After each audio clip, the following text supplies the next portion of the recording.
Hello and welcome to Lore Watch, a roundtable freeform discussion about lore and our favorite media. I'm Joe Perez, one of your several lore-focused hosts, and I've got my stupendous co-host with me today, Matt Rossi. How you doing today, Matt? Weasels. I don't know what that means. Very weasels. Just very weasels. Very weasels. Okay, duly noted. All right, well, today we're going to be talking about something that you may have heard about and may have seen. Weasels. We're not talking about weasels. I mean, if dragons decide they're going to be weasels, I mean, we can't really stop them.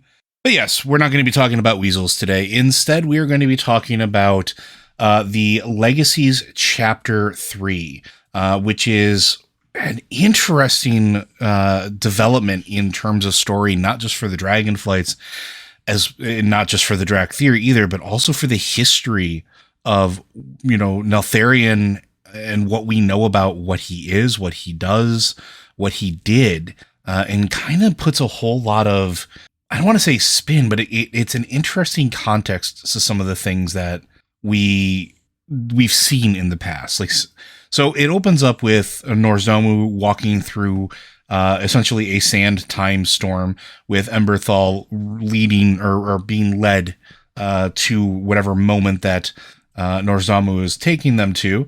In which there's a statement of there's a blind spot in Norzdomu's sort of time tinkering memory, whatever you want to call it.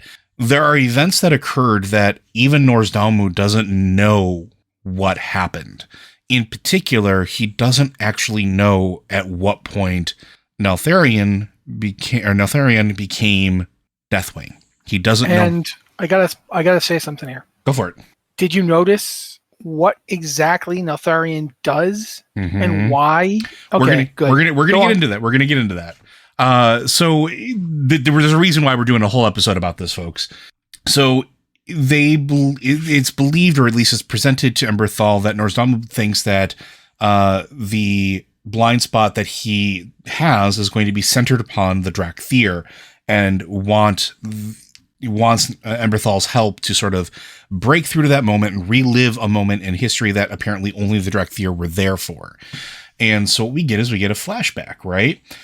We get Emberthal's memory where there is a fierce battle, and there's specifically a fierce battle that breaks out against these primordial dragon elemental forces that we've been talking about for weeks now. Instead of going and taking the fight to them, which is what the Dracthyr were apparently created for, specifically, not to study humanity, like we were told at one point, not to study what life would be, but to be an army of dragons, or dragon hybrids that would be able to take the fight to these vast elemental creatures, these primordial dragons. And what it was is, well, they get devastated. They are absolutely devastated in this moment, but in that moment leading up to the attack, we see something very specific. We see a legion of Dracthyr armors in perfect rigid form staring up at Neltharion in his humanoid form, and upon his hand he is wearing a gauntlet, a Titan artifact, something that Norzdomu focuses on right away. Emberthal says that we fought with a unity of purpose. His will was our own. And Norzdomu goes, yeah, probably because he was will jacking you. And I assume this is what you wanted to talk about a little bit, Matt. No, it isn't, but it's cool. No, not at all. The thing I want to talk about, since you've now given me the whole, there's a book series called The War of the Ancients. And in it, Nozdormu was unable to see through a point a vortex created by the old gods. Yep. That breaches time. What do we see Neltharion do when his order gizmo, his glove of commanding people, gets destroyed? What do we see him do? He reaches out immediately to the dark places and reaches out to a power, an elder power. We can assume that it's N'Zoth because it's all tentacly and stuff. Yeah, and Nozdormu himself says the old gods, and he creates a vortex. Yep. And sucks Razagath through it. I think he basically just Alduined him. If you've played Elder Scrolls Skyrim, he just Alduins the problem. He punts Yep. Faced with Razagath, Deathwing punts. He sends him forward. The reason all this stuff is happening now is because Deathwing sent that guy to the future. Well, that's what I think. That's what I think is what maybe happened. Maybe not Deathwing sending him to the future. Maybe it was not exactly Deathwing's call on what happened there. Yeah, but whoever ultimately decided where the vortex was going, it's still basically a punt. It's like, oops, bang, lost my order thing. Boop, down the road. Let someone else worry about this. But more importantly, the fact that Noah's Dormu couldn't see to that moment, I think is very much connected to that vortex, because it's exactly like the vortex that he tried to investigate himself in the past and got stuck. And I think that's why he went and got himself a little Dracthyr buddy this time, because the last time he tried to look through one of those things, he got jammed up and couldn't get out. Specifically, too, though, like none of the other Dragonflight aspects or Dragonflights were present when this happened, right? So he needed a vessel. He needed something that was there, that was present in that moment. And it just so happened that Emberthal, ones that were eventually locked away, which we're going to get into in a second here, were present. They were there. It's their memory, suppressed as it is. So he doesn't have to peer through time. He doesn't have to peer through the timeways anymore. He doesn't have to go through the portal that we just see opened at the end of this and screw himself up again. What he does is he goes and says, okay, well, you have this memory latent inside of you. Let's unlock it, and I need you to show me what you can remember. And it's interesting because I don't think we've ever seen Nozdormu do this before, right? Not directly. We have seen him kind of do it. I'm trying to remember when we go back through the various End of Cataclysm dungeons, the End Times dungeons. When we go back to the Royal Palace, whereas Shara is, to get the Dragon Soul, he basically uses a variation of it to send us. But this is the first time I've ever seen him just kind of use somebody else's memories. Yeah. But let's, for a moment, it's also similar to what Kairos did with the sands of time that he was gathering. So that's interesting. But let's for a second, let's go back to the shiny happy glove of controlling people that we swear to God isn't domination magic, even though it looks exactly like domination magic. Oh, I have theories. I'm sure you do too. Well, let's hear yours first then. No, go for it. Please continue. What I think about this is interesting is that the word Titan and the name Titan gets bandied about a lot for when we find artifacts like this. And I think we're going to end up with a thing where we redefine what Titan means. And there's going to be multiple different kinds of Titans. Like, up till now, Titans have been Aman'Thul and his pantheon and their real order obsession. But we've been told in the past that might not be the only kind of Titan we get. And we've seen attempts to make artificial different Titans. Mm-hmm. Like, Sargeras has basically turned himself into a Fel Titan. There was an attempt to make a Void Titan, and apparently the old gods thought a Void Titan would be like, the bomb, would totally win everything in their direction. I think it's possible that there could be like beings that are titanic in scope and power, but are not anything like the Titans we've seen. And I don't know if we're going to get to see Death Titans.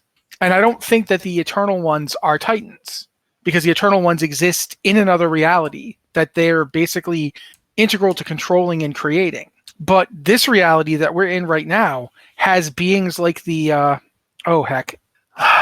like not Mimiron, Algalon.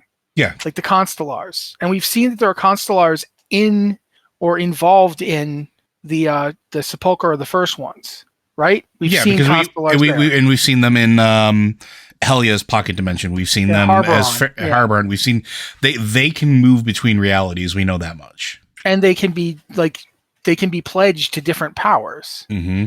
And I find myself wondering, like, there comes a period of time where a Constellar, like Sargeras killed a Constellar. There was a Constellar that tried to stop him. Would a Constellar try to stop a Titan that it was sworn to? Like, even though if he was doing something it didn't understand, wouldn't it try to like get clarification? And I think part of that is also like we don't have a full understanding of what the Constellar really are. Exactly. Right? That's where I'm going with this.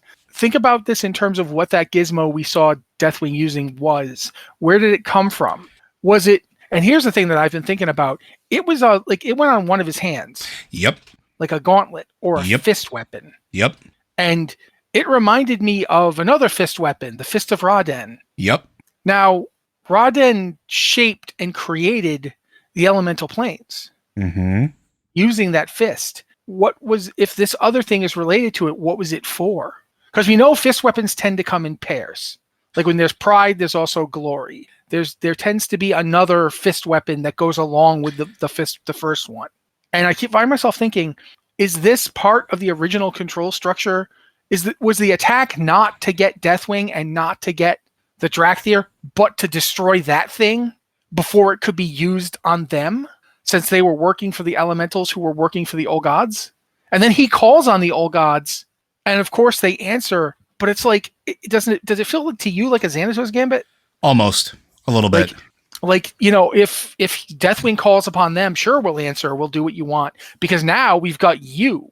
And we don't need Razageth anymore. That guy was great when we didn't have an actual aspect working for us.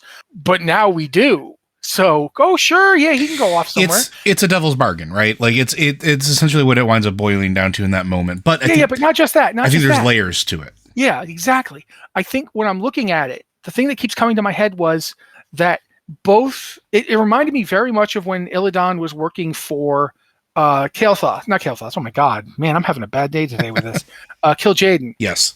And each was planning to betray the other, and each had plans for when that betrayal didn't work.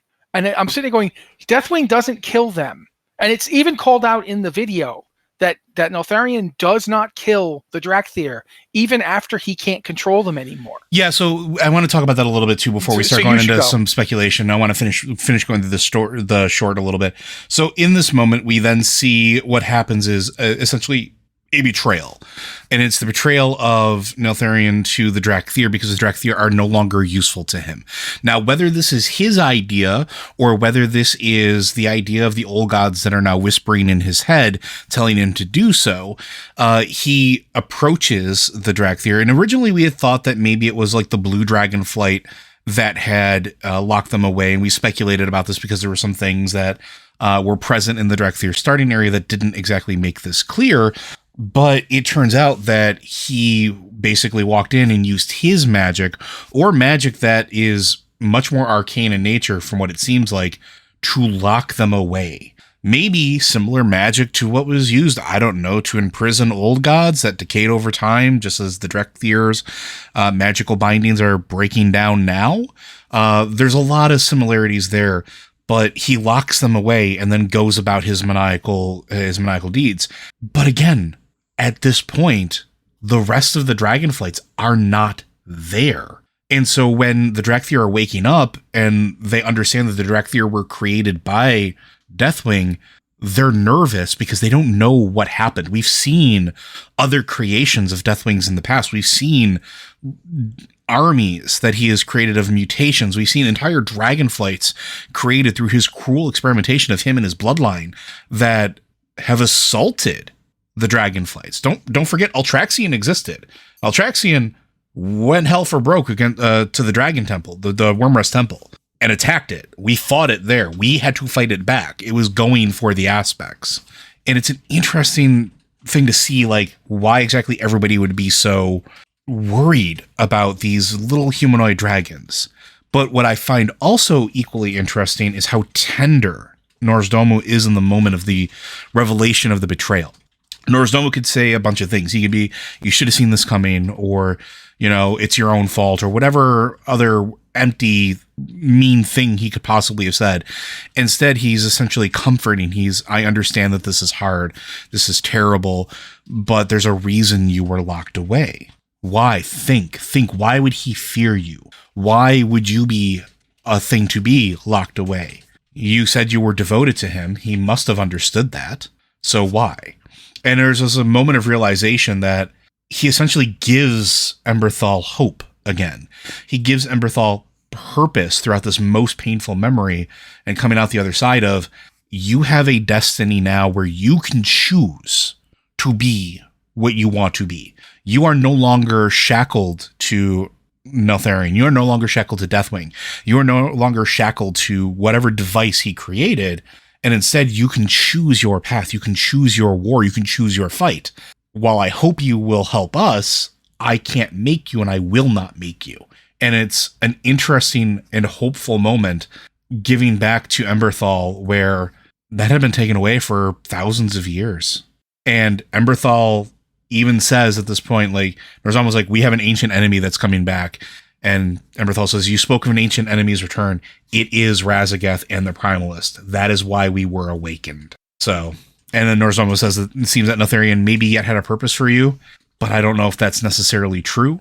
I don't know if this was a contingency plan in Neltharion, like the real part of him, the actual dragon aspect, the original good guy that was deep understood. Yep, maybe. But here's the other thing. The other thing is I'm thinking it might not have been the good Neltharion, but Neltharion was always a pragmatist, even when he was good.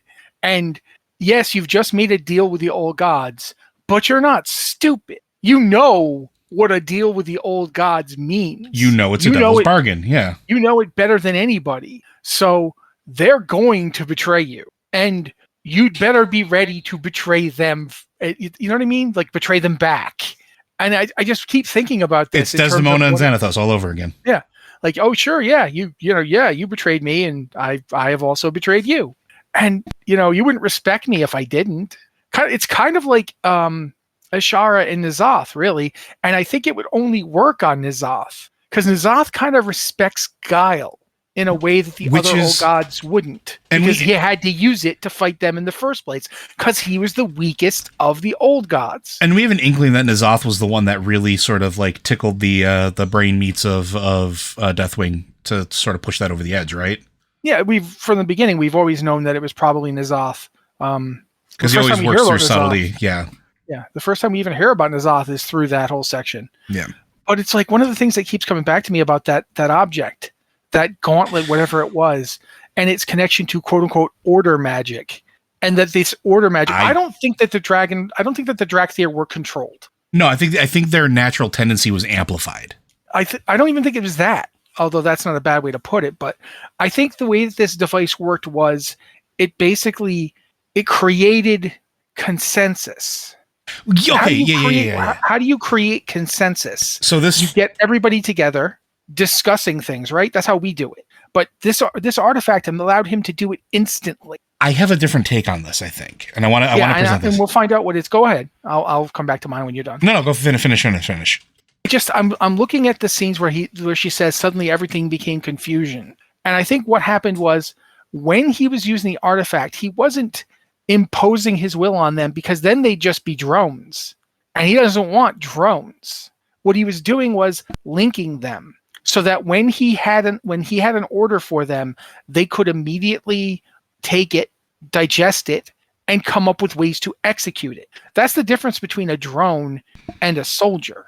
A drone just does what you tell it. A soldier looks at what you want and gives you that. So they don't, and I think that's kind of like what the device was. That's why he calls it order magic, and not domination magic. Yeah, I think it was creating an order for them, and when it got broken, it couldn't do that anymore. And the reason I think it's that, the reason I think it was the thing Razageth was there to attack in the first place, was because think about what happens to the elementals when they all have access to enough spirit, which is what we call, we think is anima. When they have enough of it, they're not aggressive towards each other. They can work out their differences. They can reach consensus. Maybe. I think there might be. I know there might be more, and I totally don't want you to abandon what you're thinking, which is why I now want you to go with it so I can then react to it. So here's the thing, and this is a discussion that since this short came out, that a lot of the lore community has been discussing. Taliesin and Evital have talked about it. I believe Jesse and the Lost Codex has talked about it. And the community at large has been posting about it, and there's been debates back and forth of where this device actually came from. And some people are saying that this might be too on the nose, but I think there's a lot here that sort of lends to the idea that there might be a couple things that maybe give us an indication of where this thing has its point of origin. Matt probably already knows what I'm going to say, and you probably all do as well. There's an element, I think, of Tyr here, right? Tyr was a Titanforge keeper, the mightiest of the Watchers, who was a wonderful warrior and a leader, a general supreme that resided in the Temple of Order in Ulduar.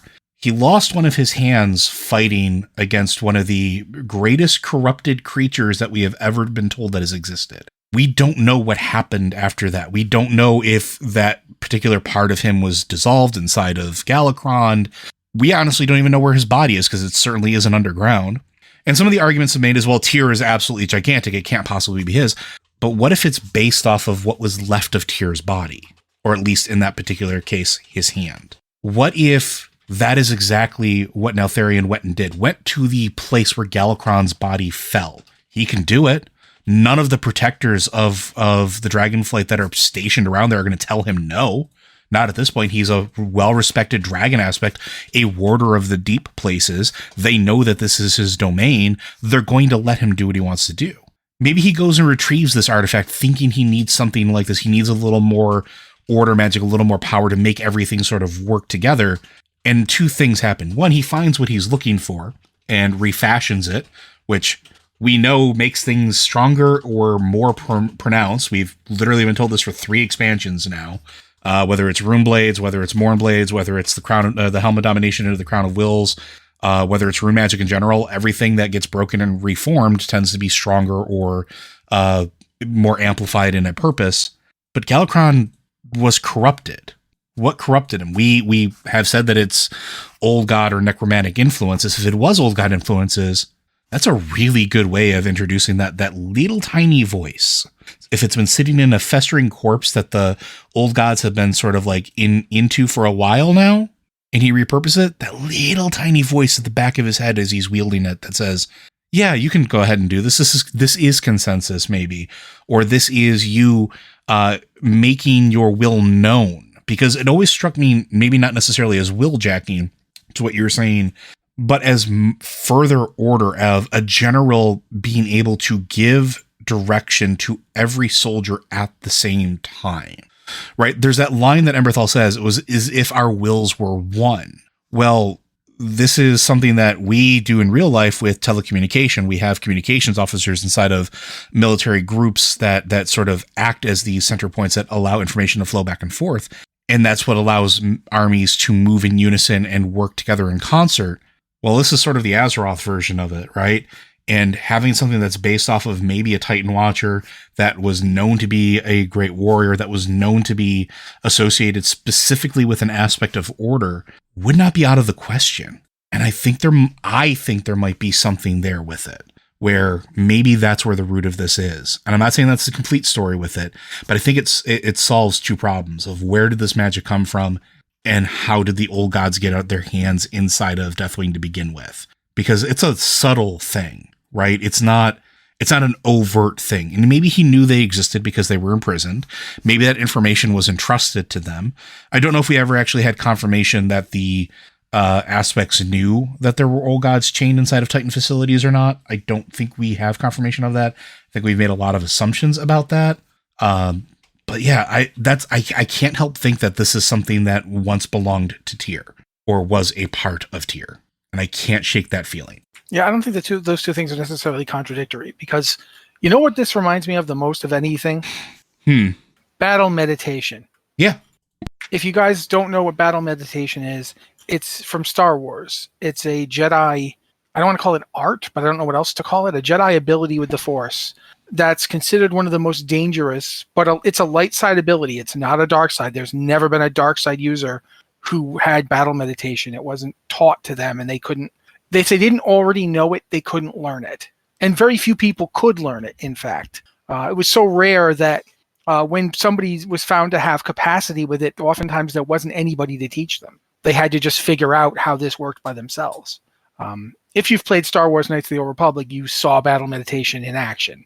And you saw that whilst it was not an ability that the dark side knew how to teach, it was one they could use if they fell to the dark side after having already learned it. Mm-hmm. We see Bastila using it. I think what we see of Deathwing using that device, I keep calling him Deathwing, but he was Neltharion at the time. I don't think he was controlling them. I think he was imposing an order, a consensus. But that's why I said, I think it's delivering that like order, like giving that order more efficiently, right? It's like I said, I think it's like battle meditation, where he reaches out and touches everybody's minds and basically shares with them Here's the plan. What I think we should do, and gets all their feedback instantly. She specifically says it's like our will was one. Mm-hmm. And what that says to me is that she even says that we trusted him. We would have done anything he asked. They would have done anything he asked whether or not he had the artifact. Oh, yeah, no, they were 100% devoted. He was their general. And as a result of that, that's why I think, first off, it's why I think, I don't dislike your idea that it might have been related to Tyr, because I keep thinking about when Caligos found the Spark of Tyr and saw, the sparks of Tyr are devices that were basically recorders. And what they did was very much what Nozdormu was trying to do here. They record memories of an event and then play them back. He's trying to use his abilities and this Dracthyr to do the same thing. And it's quite possible that that's because the order device that Neltharion was using is similar in some way to the Sparks of Tyr. But what's really interesting about all of this to me is this idea, not just that there's betrayal involved, but that Neltharion locked them away. Like it's implied that he was afraid of them, but it's also implied that he wanted them to be able to develop. Right, because don't forget that they weren't like locked away in such a way that they would like decay, or that wasn't like a prison. They were locked away in like an arcane lock where they were preserved. Yeah, and he wanted them preserved. Mm-hmm. And that's interesting, because even if we assume that he's, we know that the silver hand was forged for Tyr when his hand was destroyed. We don't know if the silver hand, what it was made of. Yep. We don't know if it was made out of his hand. That would be kind of weird. But we do know that it was made after he lost his hand. Yeah, by Jotun, right? Yep. And Tyr, we saw Galakron bite his hand off and swallow it. And when he was fighting Galakron was mutating the whole time. Mm-hmm. Like every time Tyr hit him, he was turning into a dragon, like an actual dragon, which the proto-drakes that were fighting him, the aspects before they were aspects, wouldn't have recognized. But it was clear whatever was going on with Galakron was partially Tyr's fault. Tyr says as much. Mm-hmm. And we've talked about that in the past. What does that mean? What was Galakron's deal? But in this, what's really interesting is we don't know, you pointed out, we don't know what happened to Tyr's hand. But we know that the spark of Tyr that Tyr was reaching out to grab when he got his hand bitten off by Galakron was later found by Caligos. Mm-hmm. So it didn't get swallowed. Now, he was grabbing it when that happened, so it was in his hand. Did it just poop him out? Like, what's the deal here? Why was that thing still intact? Why was it there on the battlefield thousands of years later for Caligos to find it? Was it purposely expunged by the old gods that had infested Galakron's body? Was there a reason behind it? Or what if the hand didn't go down the maw in the first place? Mm-hmm. He just bit it off, and that means the hand was left around. But if the hand was left around, why wasn't the hand there? But then think about this. Unrelated to that, Tyr knew his hand was left there. Tyr knew that because Tyr and Jotun made the silver hand that replaced his former hand with. Why did Tyr, if Tyr's hand was left around, why didn't he go get it? Why did he leave the spark there? It's not like Tyr didn't know it was there. It's not like Jotun didn't know it was there. That's just really interesting to me. Yeah, there's a lot here, and I want to make sure that like I don't want to have Tyr removed from the conversation when it comes to the hand moving forward. And for all of our listeners, keep it in mind. But I think, too, also we should, before we move on, we should point out that a lot of the stuff we're going to see in Dragonflight is based around the places like Tyrhold. Mm-hmm. Like Tyr obviously had a presence on the Dragon Isles. Tyr himself, like the Titan stuff we see there was related to Tyr, and that's worth thinking about. The whole Primalist Rebellion, we still don't really know much about it. We don't know like who was fighting in this. We know it was some proto-drakes, but why? How did it start?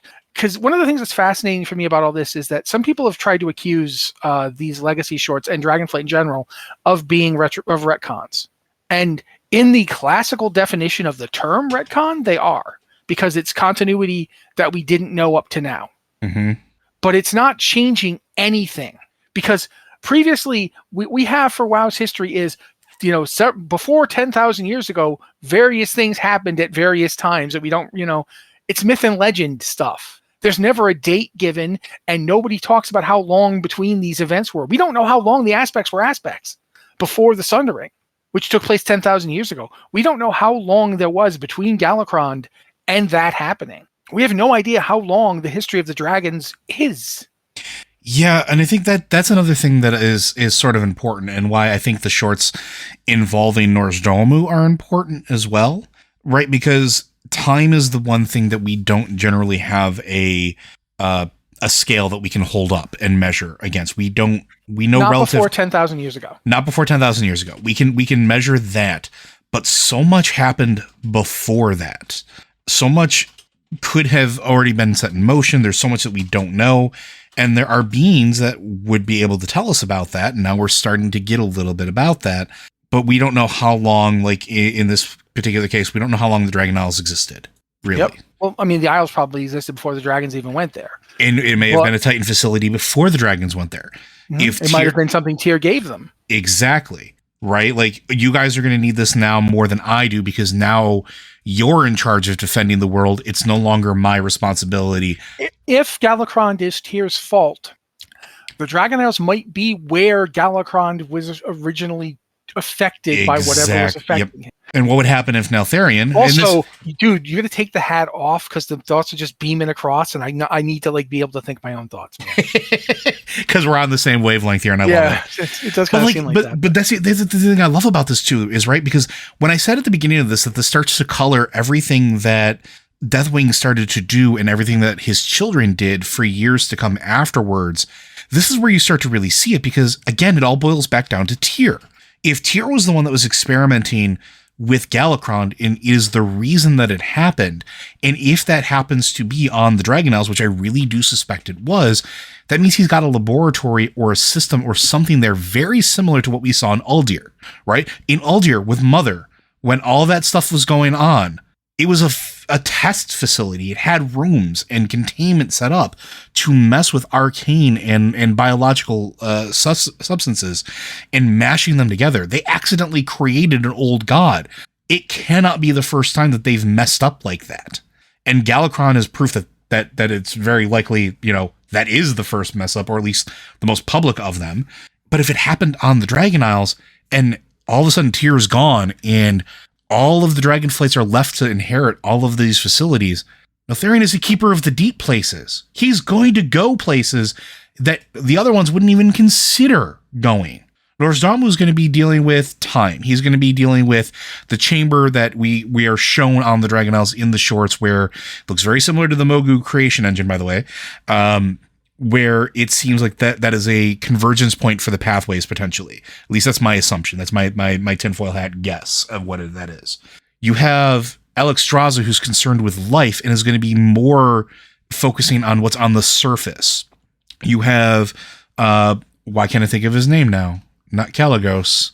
Malygos, who is concerned with the keeping and tidying of magic and is worrying about the ley lines and how magic is developing across the world, isn't looking inward necessarily. And Ysera is concerned with also not just protecting the nature, but making sure that the Emerald Dream is curated and tended to, or at least guarded in whatever capacity that they were charged with by Freya. So why, or I wouldn't say why.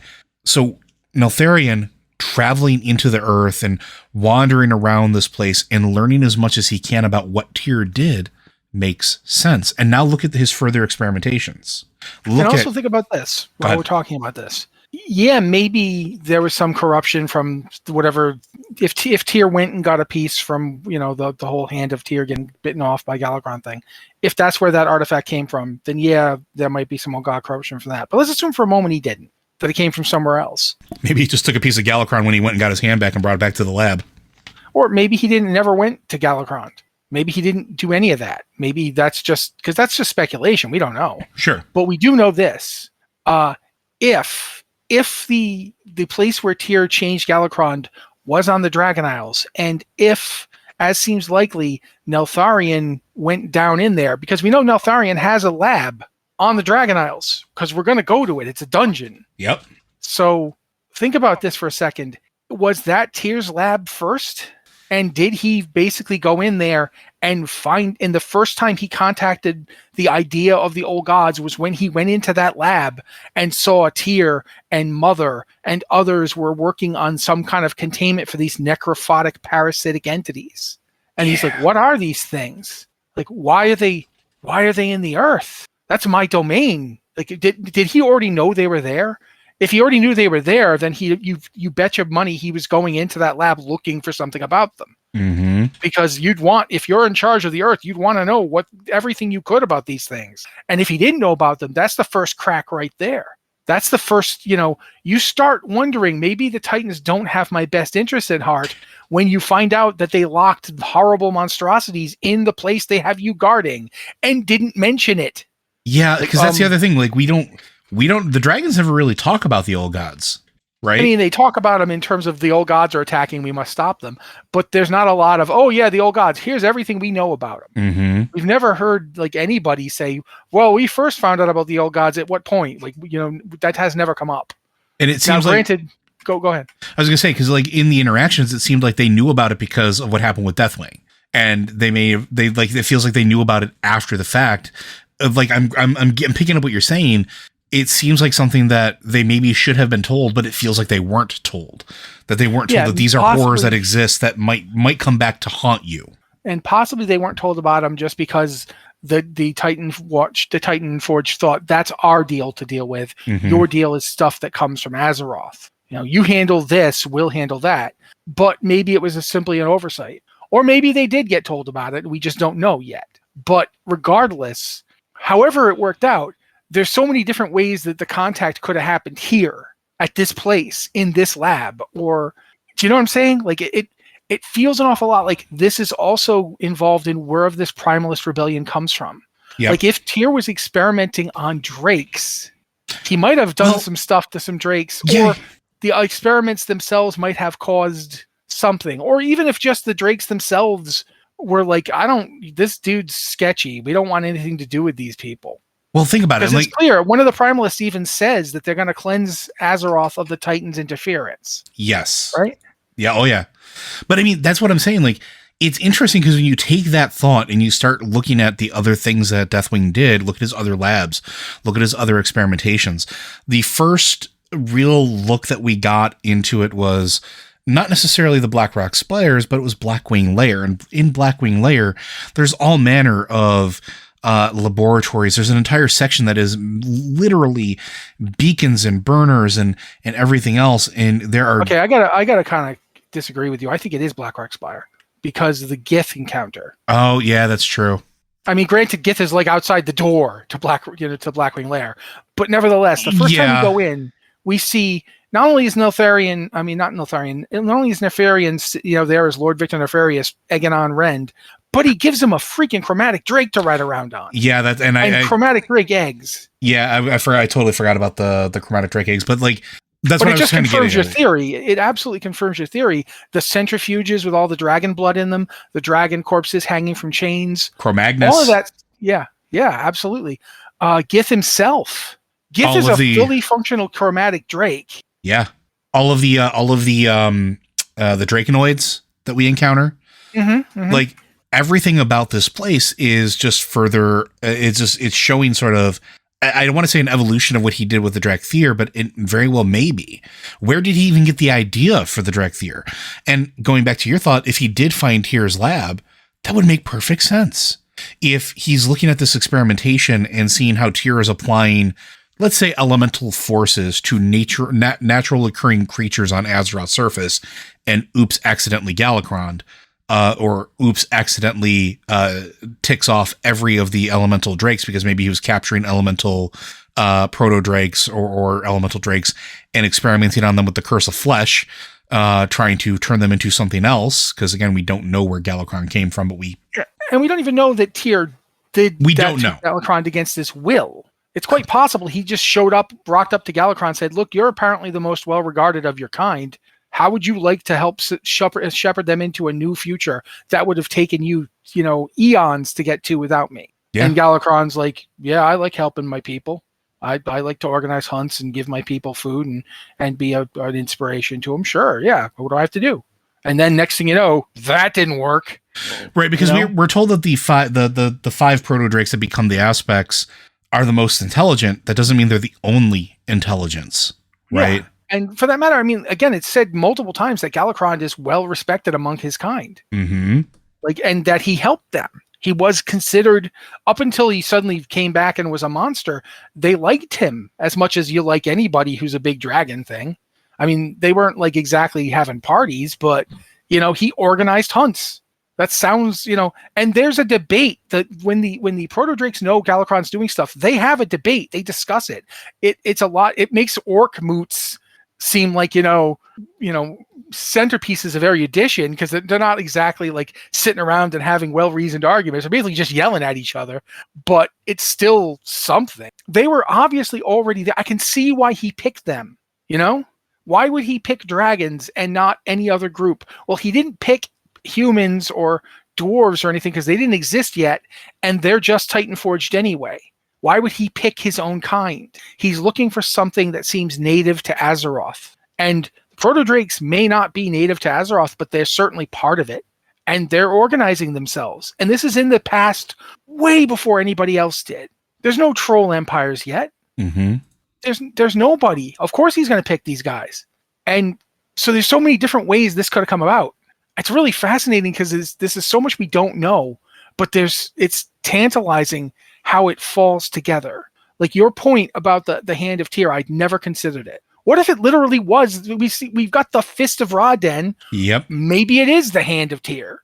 Well, and that's what I mean. Like we've seen Titan Watcher relics and Titan forged items be able to be reconstituted, be able to be shifted, be able to be reforged or repurposed. Oh wow, dude, you just made me think of this. Go for it. Of the three big ones, the three most influential and powerful of the Titan forged that came to Azeroth: Odin, Tyr, Tyr, and Ra. Yep. Odin gets his face mutilated and loses an eye. Yep. Ra-Den gets his heart pulled out and is mutilated. Uh-huh. Tyr has his hand cut off and is mutilated. Uh-huh. And there's artifacts from at least two of them. The Eye of Odin is we fight it at one point. Yep. It's wandering around the Shadowlands. The Fist of Ra-Den is used to help create the elemental planes they imprison the elementals in, and later on a shaman uses it. Yep. But we've not seen Tyr's hand. We've seen the mace, Tyr's hand, but that mace was the mace he had before he lost his hand. Now, interestingly enough, and I want to throw this out there because this is a bit of speculation based off of some things that were revealed in game. This is mild spoilers. There are in-game models for this particular item, for the hand, for this relic item that Neltharion is wearing, both shattered and whole. What that means, it could be something that they're just using for cinematics, or maybe we might be getting our hands on the third of the Titan Watcher relics. The one that we don't know what happened to, which I think would be absolutely fascinating and absolutely interesting, especially if we're the ones putting it back together. And it would fit, going back to what you were talking about at the beginning, if we're fighting the Primalists, and the Primalists don't care for Tyr, they don't care for the Titans and the Titan Watchers and the Titan facilities because they know what's going on, or at least they have an inkling of what's going on. Maybe they saw what happened to Galakrond. Or maybe they saw what happened to others of their brood. Maybe they can sense that magic. Maybe that's part of what we're doing is putting that together, putting that back together, you know, like we've done with some other relics in the past, Helm of Domination, in order to take the fight to them in a very specific way. It would not. Yeah, certainly is one possibility. Yeah, I don't think it's out of the realm of possibility. Wonder, what if that thing was used on them before? Mm-hmm. To keep them at bay. Yeah, or. You know, what if he used it on Galakrond to convince him it was a good idea to let him do whatever he did to Galakrond? Well, and that's the other thing is we don't know what Tyr did. We don't know what Tyr was capable of. Because I mean, that's the other thing too, right? Like if it was part of him, if it was his actual factual hand, and it was a piece of him, we don't know the extent of his power at the height of his power. We know that Odin was absolutely mighty. Right. We know that Odin had a ton of capability to do all manner of things. We've seen that Odin learned how to basically create and reanimate bodies. Yeah. And we've seen that Ra-Den was strong enough to create an elemental plane. Yep.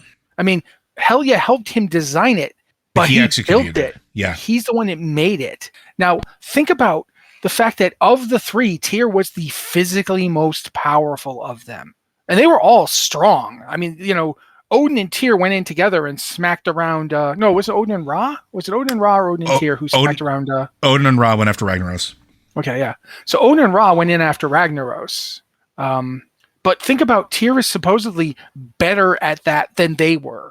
He was the best of them. Only Thorim rivaled him in might, and Tyr was the better soldier. Tyr was the better battlefield commander. Oh no, I apologize. It was Tyr and Odin. It was Tyr and Odin that fought Ragnaros. I apologize. That makes sense. But think about it. How did Tyr get to be that good? And why did that leadership not translate to being the prime designate?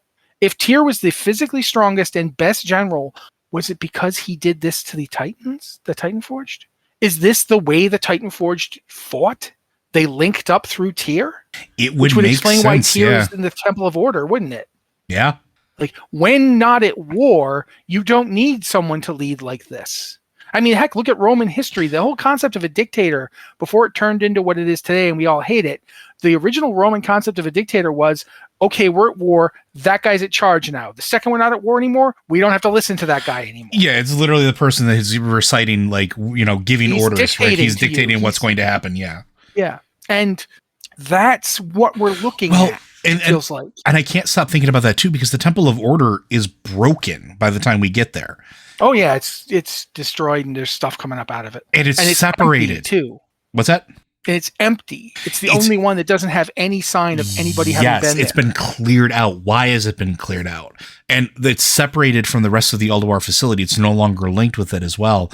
Like, there's a lot that isolates it from everything else. And it's overgrown and crumbling and broken. Yes, the lights are still on, but why specifically that one? Why was that torn apart? Right? Was that Loken? Was that Loken, throwing a tantrum? Was that Odin throwing a tantrum? Was that aftermath of, the separation of Odin's little section of the Halls of Valor being transported to its own location in prison?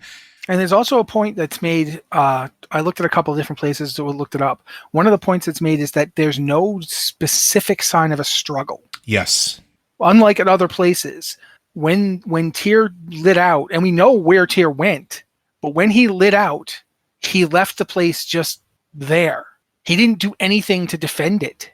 Mm-hmm. He abandoned it. And there's nothing there now.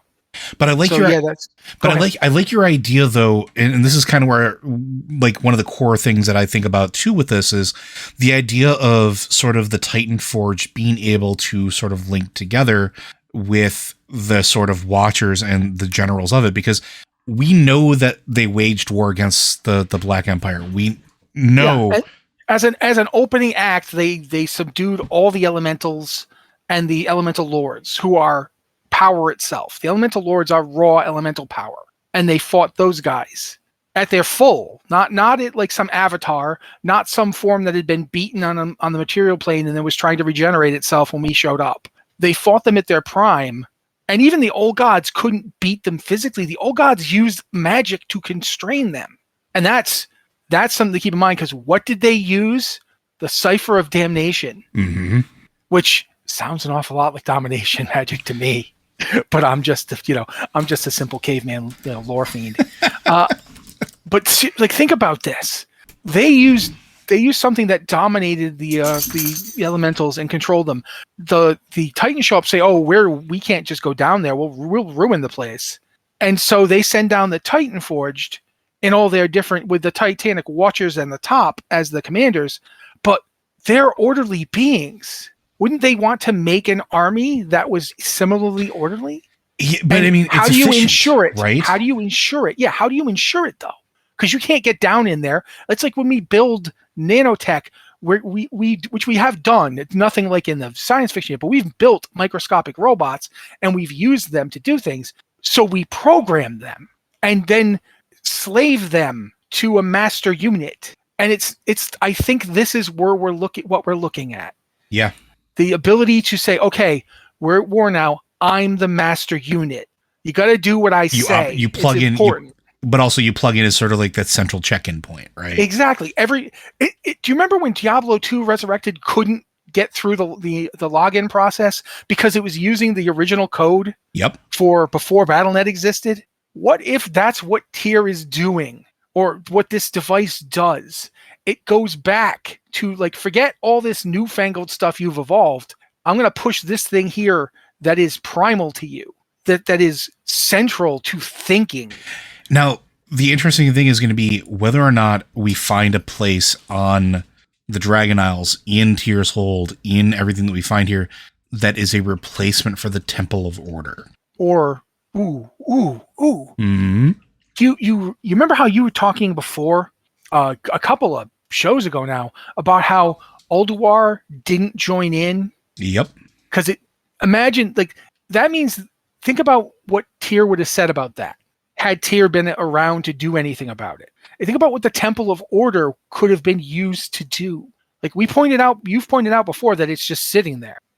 If the Temple of Order still exists, then all the other temples might route to it. And that now you've got direct, unambiguous access to the engine of the makers. Which is why at the end of Battle for Azeroth, while we're sitting there trying to route everything through the heart chamber, through a main control system, we're literally hacking the Gibson to make it work. Yeah, because it doesn't have the original control center is not in use. And that's why Ulduar can be cut off, because again, the Temple of Order is no longer connected to everything. It's not being routed through that central location anymore.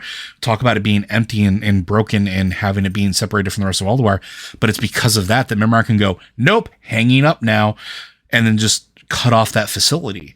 And you're talking about if there's a structure like it on the Dragon Isles, but I think about it this way. Don't think about, is there a structure like it on the Dragon Isles? Think about, is it the Dragon Isles? Yes.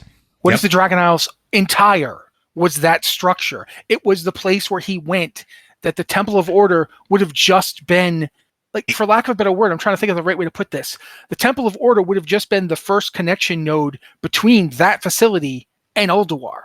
It would have been his version of, I'm taking my ball and getting out of here, but not to run away, but to have a secure location. On the problem. Yeah, it's working on the problem. But the problem of ordering Azeroth is, how do we order it with these chaos things inside? And not only that, but think about it this way too. We know that the Dragon Isles were only being reawoken as the ley lines were healing. There's a specific reason it was placed there, right? And until the ley lines were moved back into place, the dragons couldn't find it. They couldn't go back home. Why couldn't they find it? Why couldn't they go back home? You know, what was the mechanism that was keeping it secure from even them?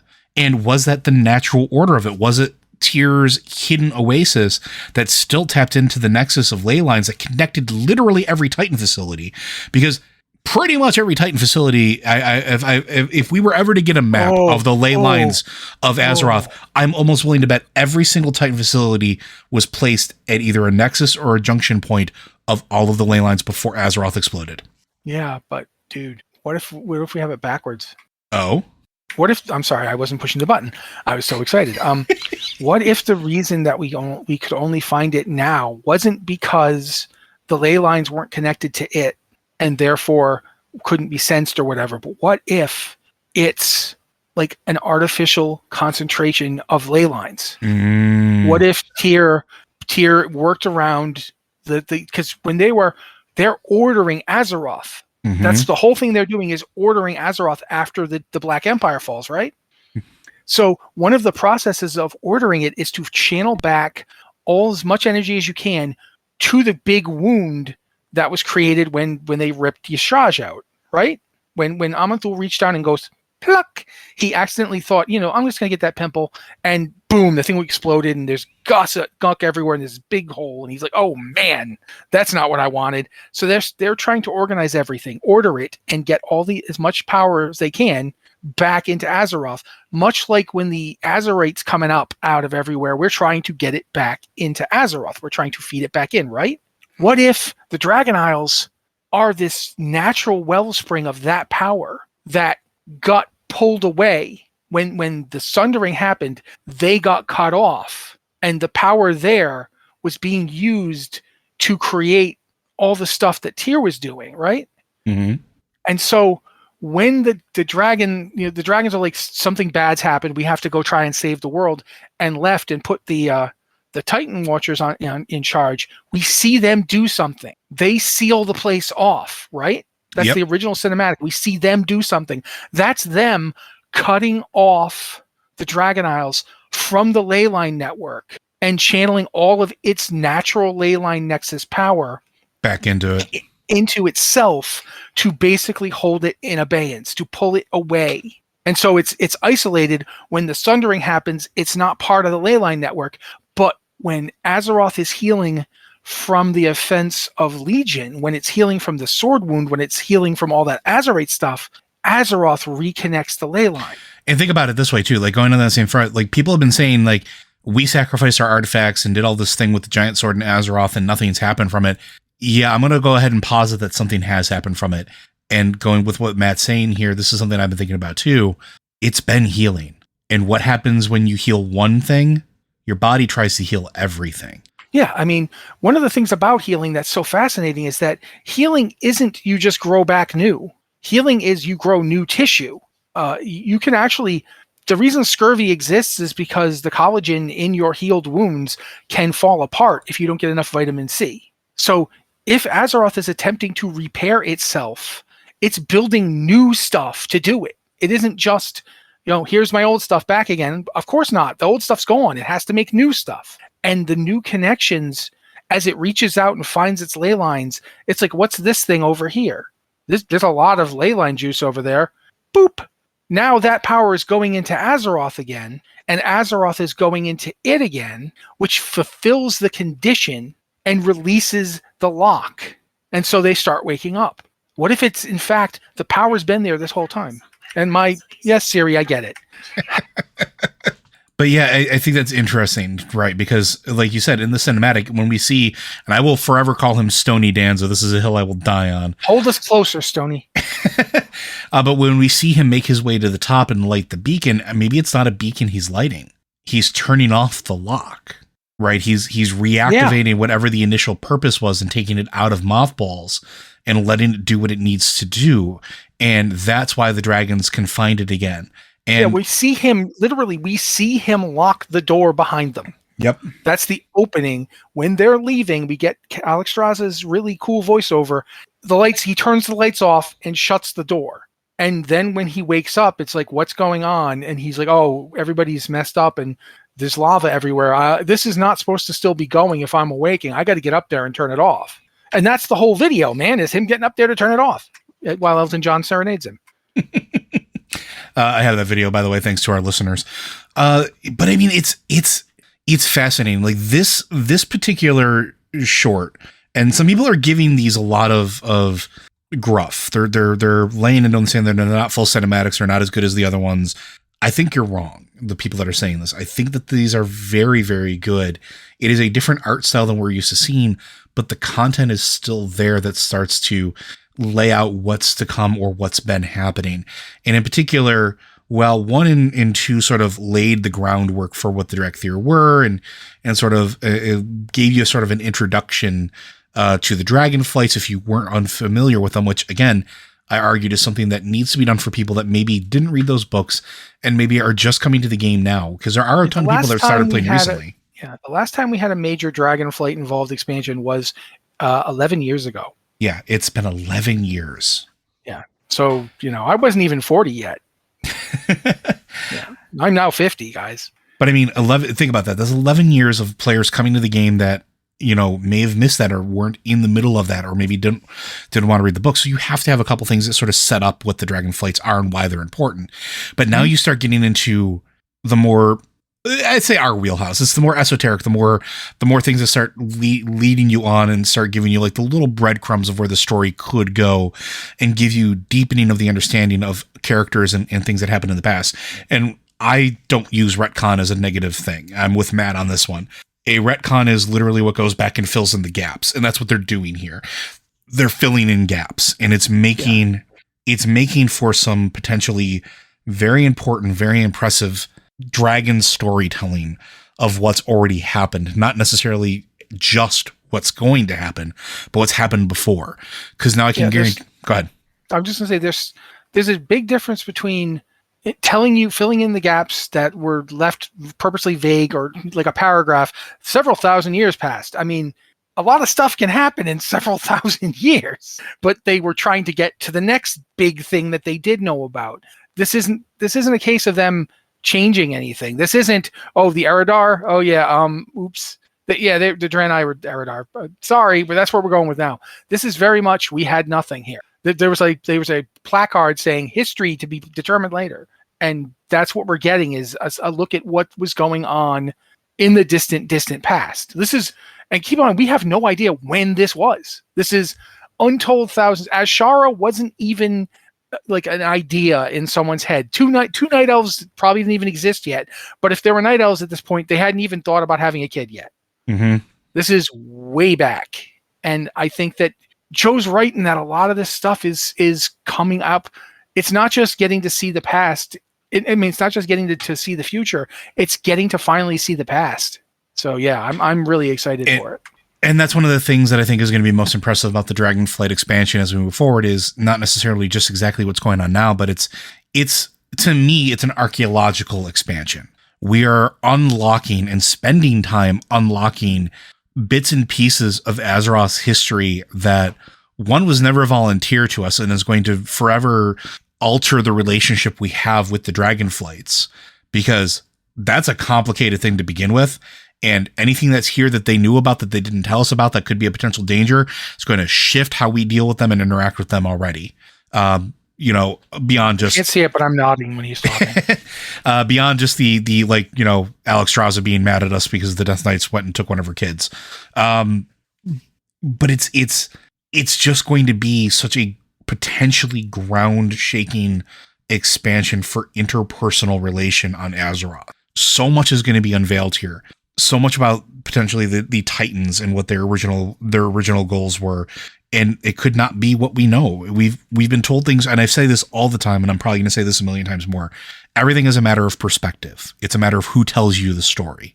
But here's the thing. When you go and investigate for yourself, you have nobody telling you the story. You're putting it together yourself. And as you're making your way through those the dungeons where you are in the laboratory of Deathwing and looking at his papers and his writings and his etchings and what he uncovered, the artifacts that he had, you're going to have a different understanding and you're going to be able to come to your own conclusion. Same thing with what's happening with the Bronze Dragonflight and what's happening with the Blue Dragonflight, because they're arcane libraries, and they are arcane libraries. They are definitely book nerds. Shout out to the Blue Dragonflight.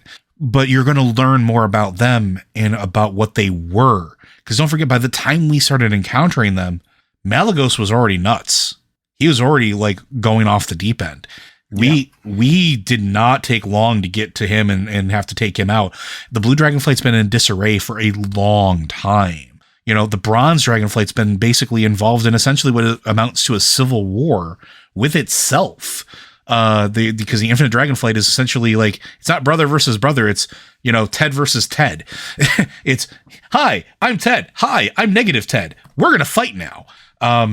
You fool, you can't oppose me. I remember when I was you, naive and foolish. Wait, what happened to marry me into a dick?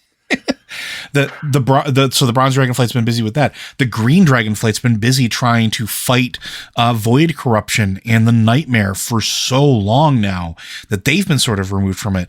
Alexstrasza and the Red Dragonflight have had their own just absolute cavalcade of tragedies. So we've only dealt with them at these weird moments. And the last time we had it, like Matt pointed out, 11 years ago, when we decided to go through and band together against Deathwing one last time, that was really the last major story beat we got from the dragons. And it was, even then, they just stepped back and said, it's time for mortals. We're done now. But we never were told what that meant. We really don't know what most of them were doing in between until we got to Legion and Ysera dies. And, now her daughter is supposed to be taking over. You have Malygos, who's struggling to keep the Blue Dragonflight together, because that's been a thing Kalecgos, excuse me. Kalecgos has been struggling since the day he took over. It's fascinating, and our relationships are all going to change. So I'm going to stop talking now and let Matt, if he has any final thoughts, throw them in here. I think we're pretty good. All right.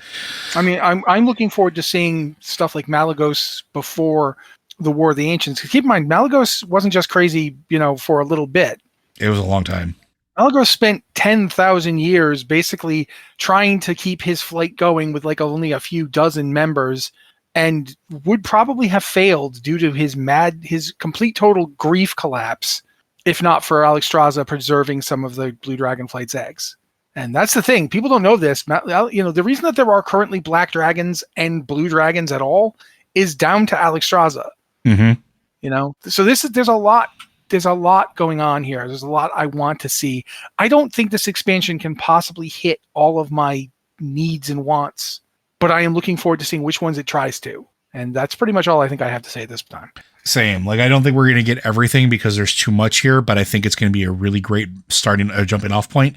And it also makes me very interested to see what we're going to get from novelization at some point during this expansion, because at one point we used to get novels before an expansion would hit as setup, and certainly there was some expectation of that. I mean, even before the storm gave us some context, but with the most recent ones, they weren't pre-expansion. They were mid-expansion. They were furthering the story of the characters involved in there.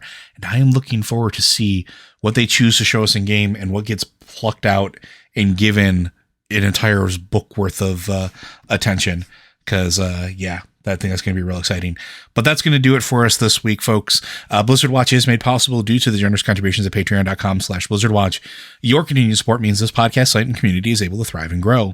Blizzard Watch supporters enjoy exclusive benefits like early access to the podcast, better chance at having your question answered on our podcast of the queue, and an ads-free site experience. Again, folks, if you have questions for the podcast, be sure to send them into podcast@blizzardwatch.com. Specify the show that it's for. If you are a Patreon supporter, as a way of saying thank you, we offer up the Patreon queue and podcast questions channel on our Discord server. You can go ahead and throw questions in there, and we tend to look there first as a way of saying thank you for continued support, because it allows us to keep shows like this and the site at a large just operational in general. If you can't support us on Patreon, again, we understand. You can also use our Q and podcast questions channel. And if you want to support us without monetary involvement, spread the word, share our episodes and our articles with your friends, signal boost them on the social media of your choice. And if you are listening to us on a platform that allows you to leave reviews or ratings, please go ahead and do so. It sounds hokey, and I'm sure every content creator you have out there says it, but it does actually help. Giving things likes, giving them stars, giving them even a comment helps keep things relevant as we move forward, and shows that, you like our stuff, and it helps. It really, really does. But with that, folks, we'll see you next week.